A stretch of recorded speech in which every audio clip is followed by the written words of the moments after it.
The first tournament bracket from the NCAA and its corporate champion, AT&T, and the guy from the Ohio State University. Always great to be with you. Great to be here with you, and great to see the Buckeyes in the bracket. Yes. And in the South region, the #1 overall seed is Virginia taking on UMBC. That's Friday in Charlotte. Let's move on and see Creighton, the #8 seed, playing Friday against the #9 seed, Kansas State. That's always a toss-up game. Always a toss-up, that 8-9. Virginia is dominant as any team in the country this year, deserving of that #1.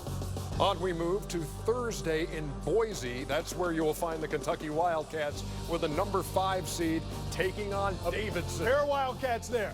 And we know the Davidson Wildcats have been giant killers in the past, although this Kentucky team really rounding into form that young group. Also on Thursday in Boise, Arizona on the 4 line. They are 27-7 with DeAndre Ayton, one of the great players in America, taking on the Buffalo Bills, who won the MAC at 26-8. Let's move on in the South region. And the rest of the action in the first and second rounds. Thursday in Dallas, that's where you find the Hurricanes of Miami taking on Loyola Chicago, 28-5. Ernie, if you're looking for a double-digit seed out there, folks, to lock into, the Ramblers are one to take a look at. This is a very good shooting team, balanced scoring as well. Yeah, I saw a lot of people taking notes when you said that. Also Thursday in Dallas, the Tennessee Volunteers at 25-8 made it to the SEC championship game. They will take on Wright State, 25-9. Wright State, the #14 seed in the South region. And they know now that they will get the Tennessee Volunteers in round 1. And a delayed reaction. Nevada is the #7 seed, playing Friday in Nashville against Shaka Smart's Texas Longhorns. Some folks had Texas on the bubble, but obviously comfortably in. Great job by the Longhorns and Shaka Smart. And rounding it out in the South, Cincinnati. How deep a run will the Bearcats make? They are 30-4, and they get Georgia State, the #15 seed. Ron Hunter is back in the tournament. He won't have to use that little scooter anymore. One of the outstanding coaches and personalities that we've had in the field. Let's take a look and widen this out. Big picture in the South region. And you had to tell me how the road looks like for the top seed, Virginia. Well, Virginia's been dominant defensively, and I think this is the best offensive unit Tony Bennett has had. They very well could get all the way to San Antonio, but I love what Arizona has shown of late. That's the team that I've got my eye on to perhaps get out of that region. How about that Kentucky-Arizona would dangerous match up 5 right seed there. Wow, and Cincinnati, keep an eye on the Bearcats as well. All right, Greg, what you got? All right, EJ. Thank you and thank everybody else. The next bracket from the NCAA and its corporate champion, Capital One. Seth Davis, to my right, a basketball junkie to his heart, to the core. Let's take a look at the East region. These are first and second round games to be played Thursday and Saturday in Pittsburgh. And right at the top seed, the Villanova Wildcats, their second straight #1 seed. The Wildcats coming fresh off of a Big East tournament in which they The suspense is killing them. I know, it is. Are we there? Are we Cheer there? up, guys. Absolutely, they're there. They'll take on the winner of the first round game between LIU, Brooklyn, and Radford. Moving on, the #8 seed in the East is Virginia Tech. Virginia Tech taking on Alabama, coached by Avery. That's a fun game. First one to 100 wins, 2 up-tempo teams. The difference, Alabama has Colin Sexton. Tech does not. Bama wins. All right, now, games from San Diego. West Virginia, the #5 seed in the East at 24-10, taking on Murray State's Racers. Check in at 26-5 on the year.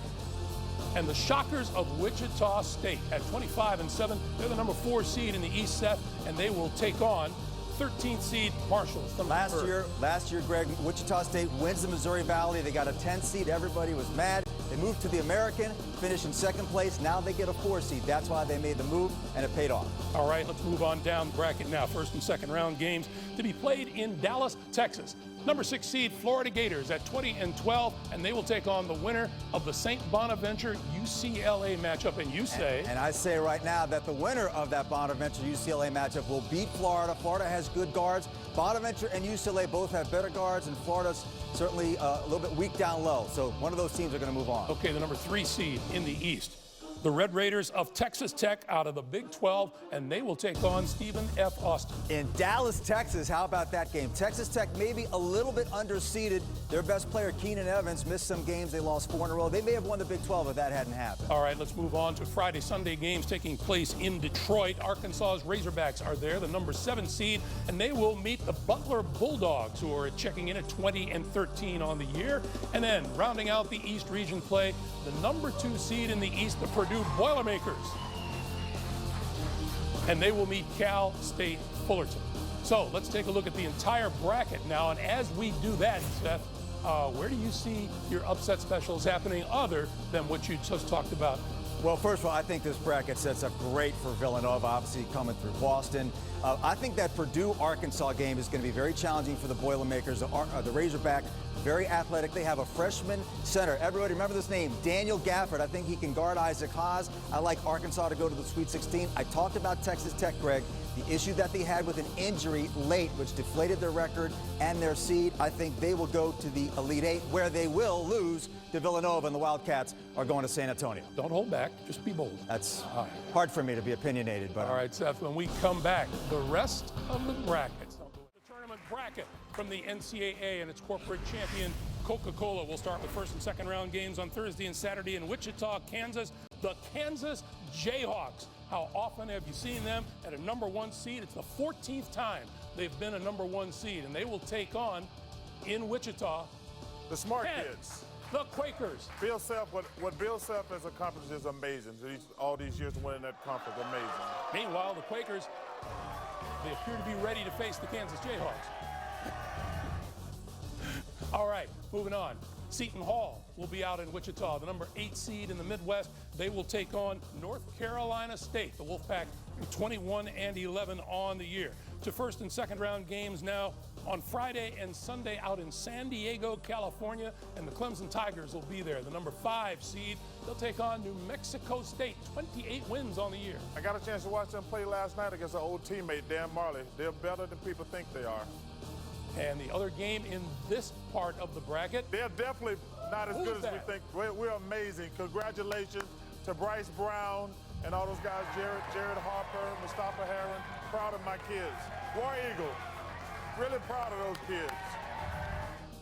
Had themselves a pretty good year, 25-7, and they will meet the Cougars of the College of Charleston, who are 26-7. So that's the top half of the Midwest. Let's go to first and second round Friday, Sunday games to be played in Detroit, the number 6 seed. The Horned Frogs of TCU and Texas Christian will play the winner of the matchup between Arizona State and Syracuse. Well, very surprised both of those teams got in, actually, but Jamie Dixon went home, and he's done a fantastic job there. All right, Michigan State. Michigan State, the number 3 seed in the Midwest. Tom Izzo's team, 29-4, no strangers to the tournament, and they'll take on Bucknell. Bucknell at 25-9. Michigan State was my preseason number 1. That's a very dangerous team right there. All right, moving on now to Pittsburgh, Pennsylvania. That's where first and second round games will be played on Thursday and Saturday. The Rams of Rhode Island will take on Oklahoma. Listen, Trae Young, first player to ever lead college basketball in scoring and assists. I did not think they deserved to be in the tournament, and they're going to lose to Rhode Island. All right, meanwhile, here's Duke, the Duke Blue Devils at 26-7 on the year. Mike Krzyzewski with his 34th NCAA tournament appearance. They'll take on Iona, the Gales, at 20-13 out of the Metro Atlantic Athletic Conference. So we take a look overall now at the Midwest Regional. You like Kansas coming out of there? No, you like Duke coming out of there. I actually like Michigan State. You like Auburn coming out of there. Listen, I'm going to pull for my Auburn Tigers, but I like Michigan State in that region. But let me tell you something. Clemson against New Mexico State is a fabulous game. I'm going with the upset. I'm taking New Mexico State.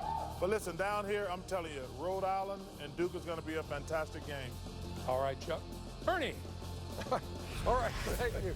Charles loves each and every facet of that bracket. The final region of the tournament brackets from the NCAA and its corporate champions. More sponsors than this guy, Kenny the Jet Smith. Please give it up for the Jet. In the West region, the number 1 seed, and this is their first number 1 seed in school history.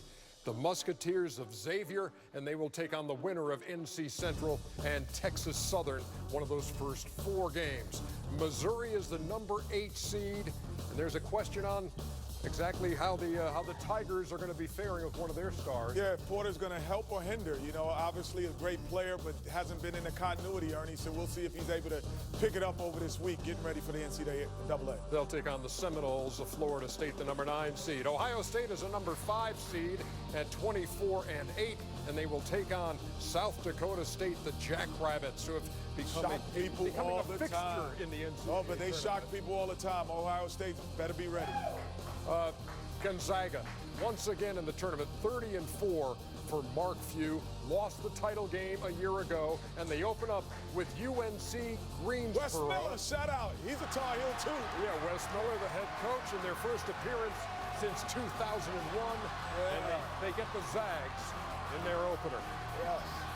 It's going to be a tough one, but it's going to be fun to be there. First and second round action Thursday and Saturday in Wichita, Kansas, and Houston. The number 6 seed is Sleeper. Kelvin Sampson does it again. They got San Diego State. Yes, they're a sleeper team. They did not lose a game at home, which is actually they were playing at TSU. Didn't play at Houston, but they are a great team, Houston Cougars. How about the run Michigan made to the Big Ten championship, and they're going to get Montana, number 14 seed in the first round. Yeah, Michigan is a sleeper team in terms of people kind of forgot about them a little bit, and now they're getting their roll back. They won the Big Ten tournament for a second straight year. Great numbers on scoring, defense. Look at them. There it is. They've won 9 straight. There's a little bit of a satellite delay. Yeah, that's all right, though. They're not that chill at this point. Okay.